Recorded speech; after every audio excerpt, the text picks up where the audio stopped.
Hi guys, welcome back to IamCasa. Today we're here in Milan at Speedy Tuesday event. Correct.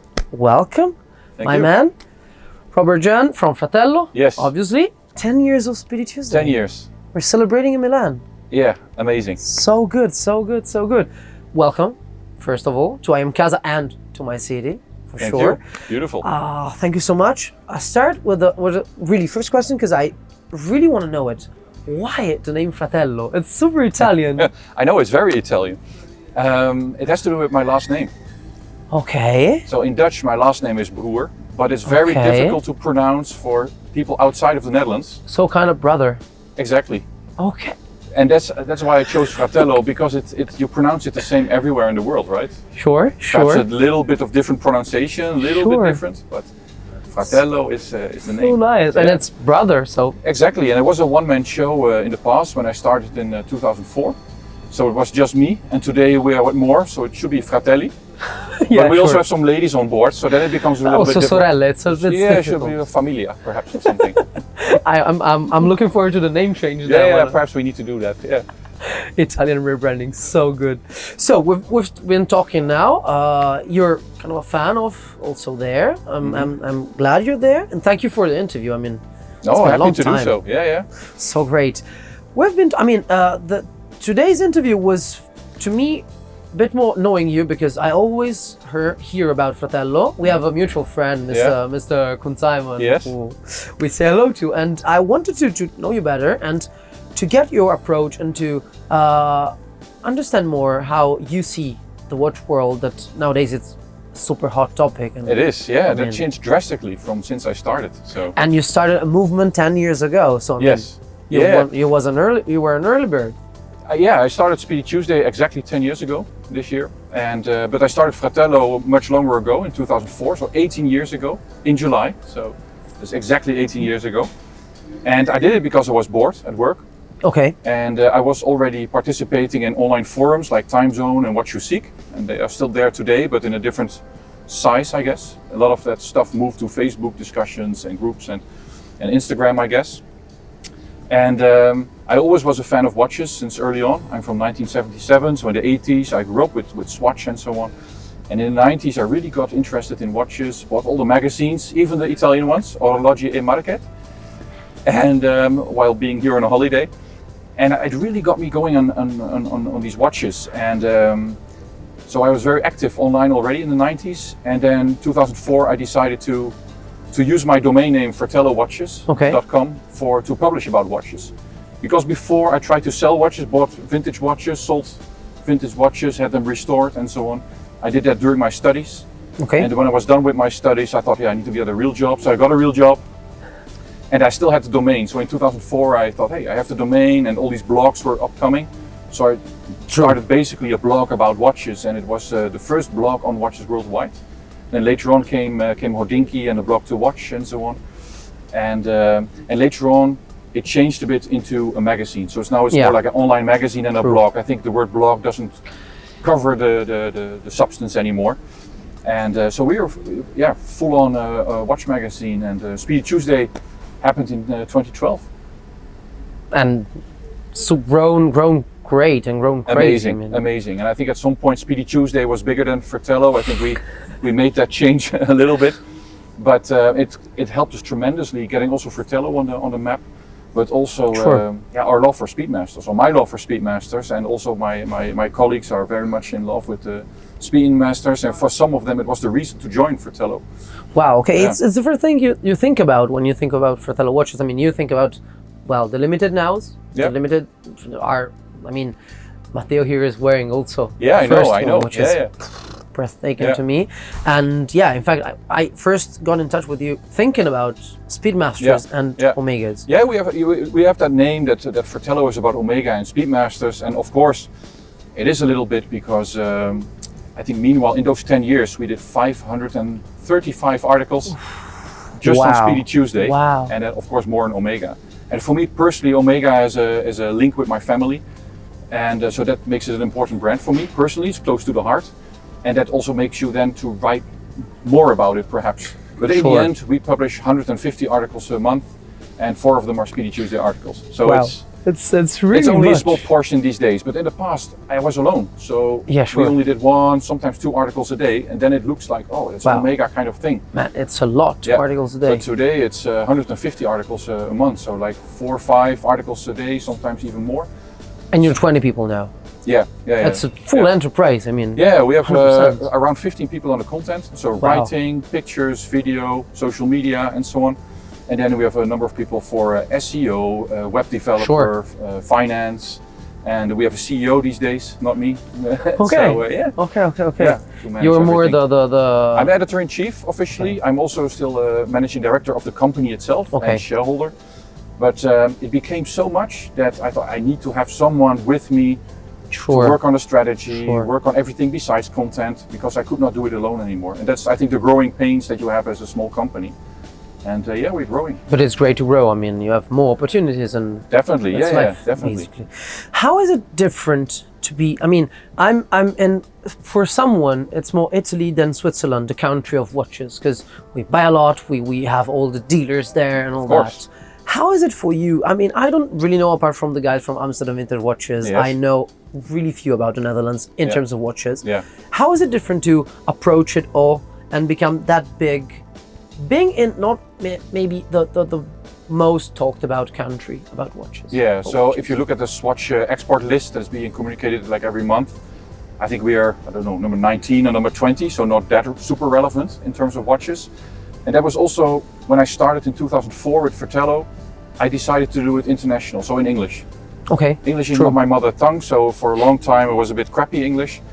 Perhaps still is, but we have a copy editor as well that checks everything, so all the texts are being checked and corrected.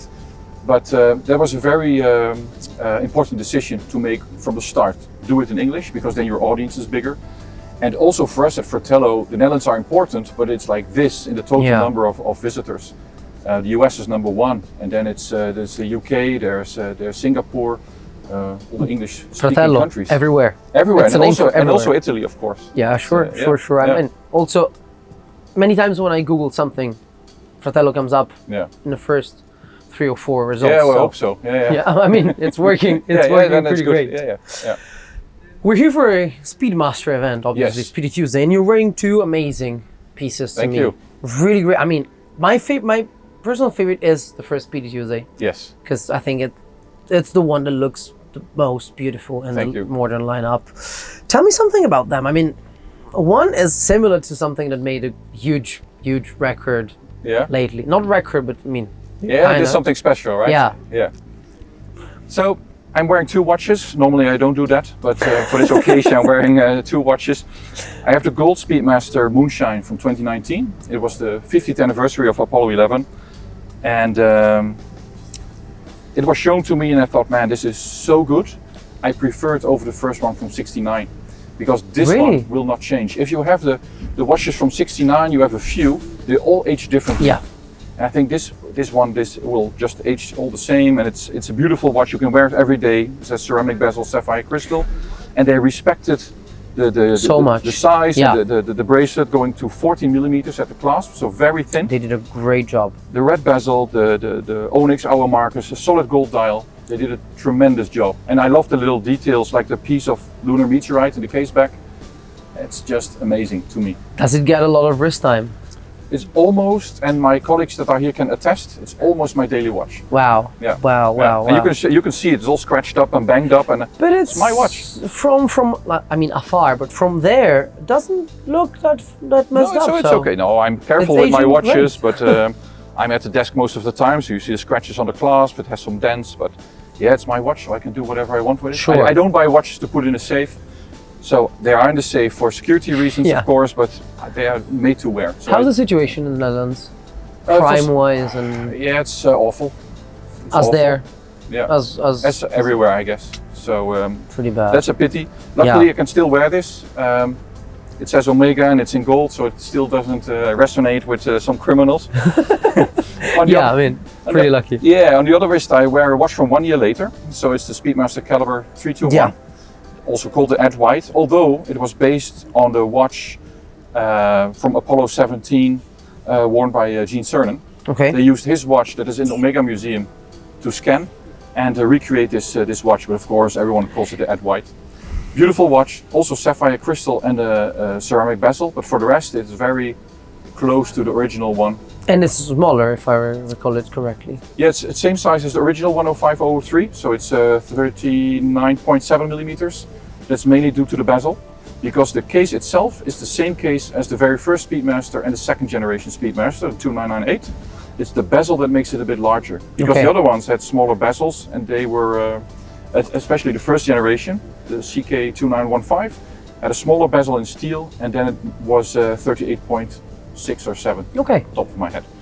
So yeah, it's a little bit smaller than the 42 MoonSwatch. Both pretty vintage recalling, huh? Yeah, that looks like the. I also have some people asking me, "Oh, is that the original one?" And those are people that know their watches. It looks like that. So they did a tremendous job. It looks a lot like that one. Yeah, definitely. Wow. Yeah. No, so those are my two picks for this day. I also brought the Speedy Tuesday one, but I gave it to one of my colleagues to wear today. Sometimes you have to do that. Yeah. It's a bad job, but someone has to.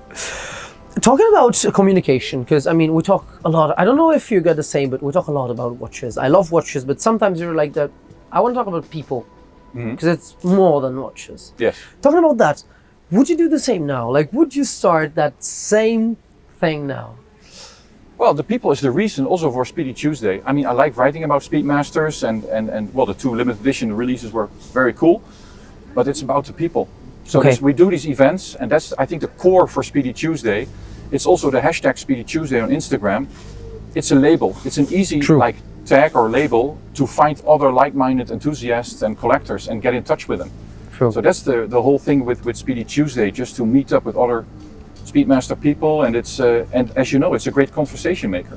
So it is. The reason is the people. So that's, and if I would restart today, I think video is very important. So everything needs to be video.